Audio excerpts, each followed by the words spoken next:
This is a demonstration of cutting out a bowl hole with the 5 RP and a finger bit. There are two methods of doing this.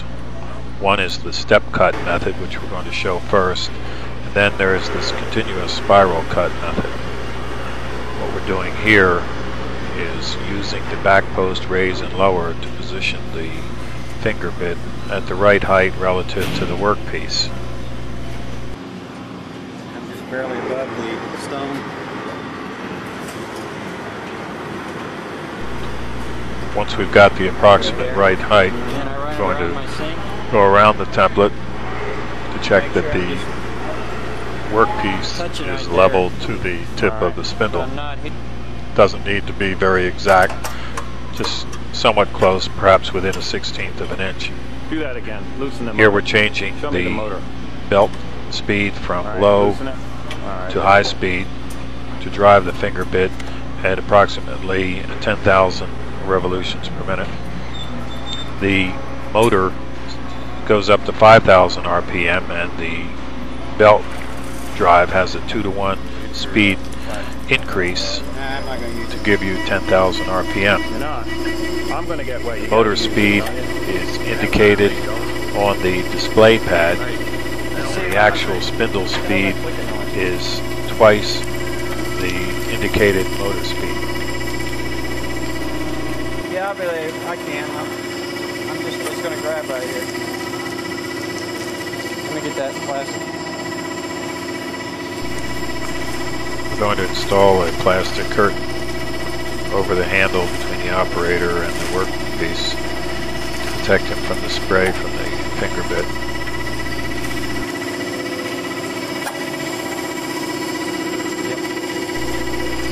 And we're going to increase that speed up to 5,000 RPM.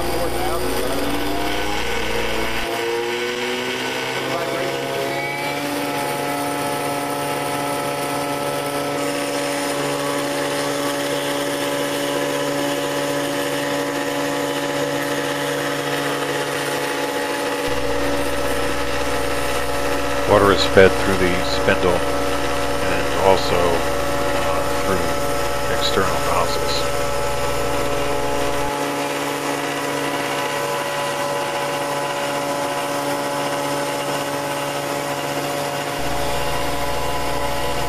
Notice the stop nuts are adjusted close to the stop plate.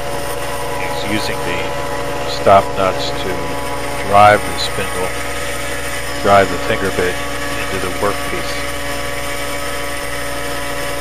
This method of controlling the depth of cut is easiest to control and perhaps the best way for a beginner to begin learning how to use the machine. The finger bit we are using is made by Sawing Systems and it has several pieces to it: a replaceable diamond tip and a bronze bushing that's a journal bearing, water-cooled and lubricated bearing. The bushing is larger in diameter than the diamond finger bit, so the cutter actually cuts inside the line. Another way of doing this step motion is to back off the upper stop nut about a 1/16 of an inch and then use the down pressure of the air cylinder, counterbalance air cylinder. Use that down pressure to drive the spindle down into the granite, the 1/16 of an inch of the step cut. Here the operator is actually turning the lower stop nut to force the spindle into the granite.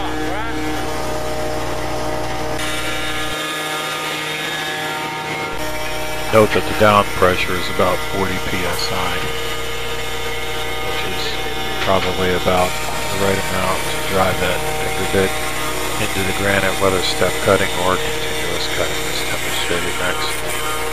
Here we've broken through the granite. The core has fallen to the floor. Total time is about 15 minutes to drop the bowl.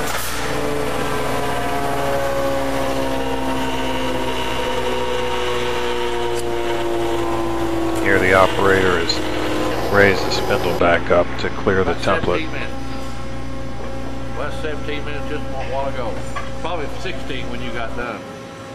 You know the good part about it is, if I had one of those funny sinks, I wouldn't have to slow down for that. Yeah. I didn't have to adjust my pressure. It's a one-step procedure.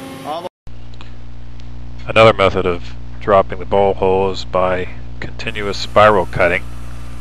With this method, we set the stop nuts, the upper stop nut, about the thickness of the granite above the stop plate.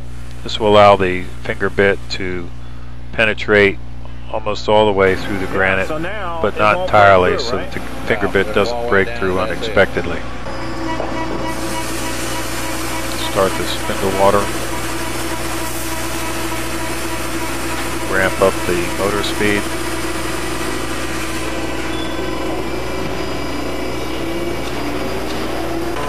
Turn on the nozzle water. Begin traversing the template. What he does now is he presses the dead man switch to drive the finger bit down into the granite, starting out with about 15 psi. And now he's just increased that to 40 psi, and between 40 and 60 psi for continuous spiral cutting. He's applying continuous down pressure. The spindle is free to float and move down with that pressure,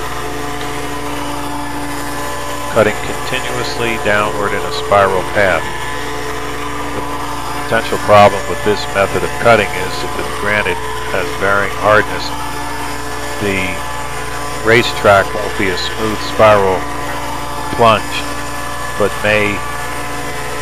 elevation may go up and down as he goes around, and he may have to go to a momentary step cut in order to even out the racetrack.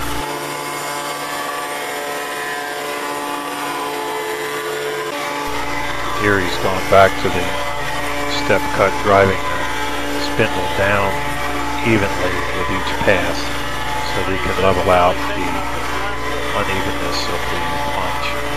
And then he can go back to his spiral cut.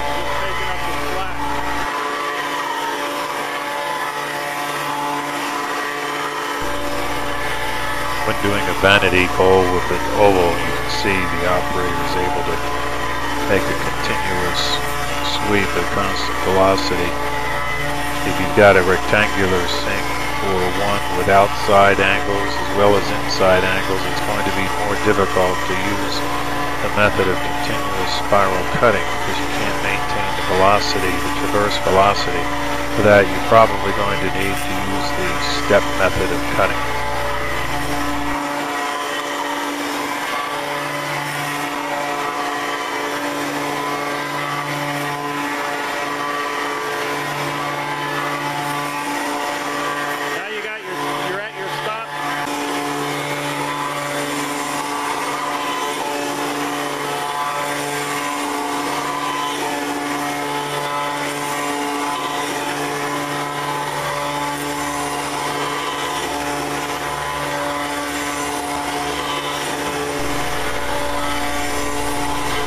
Now here he's broken through the racetrack, the water spills out.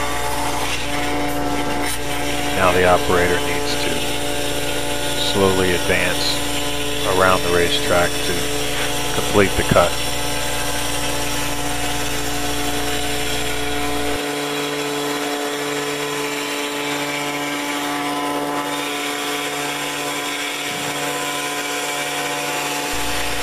This is where you'll want to set the depth of the cut slightly above and then slightly below the bottom of the granite so the finger bit doesn't fall all the way through but just goes to the bottom of the granite and stops as you go around.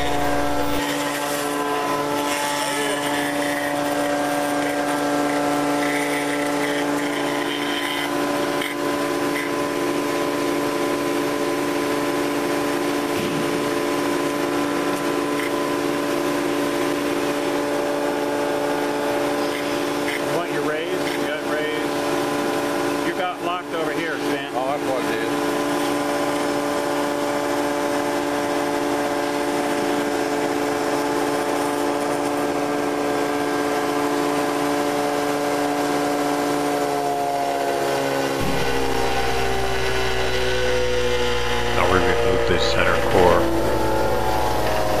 Notice how we've supported the centerpiece Okay, now on take her out. timbers to keep the core piece from falling out and breaking off the edge. You see a little bit of edge broken off right there. Ready for To polish. minimize that, you need to What about support here? Got a the little core piece from there. falling through prematurely. That'll come out. That'll come out when you run your vanity.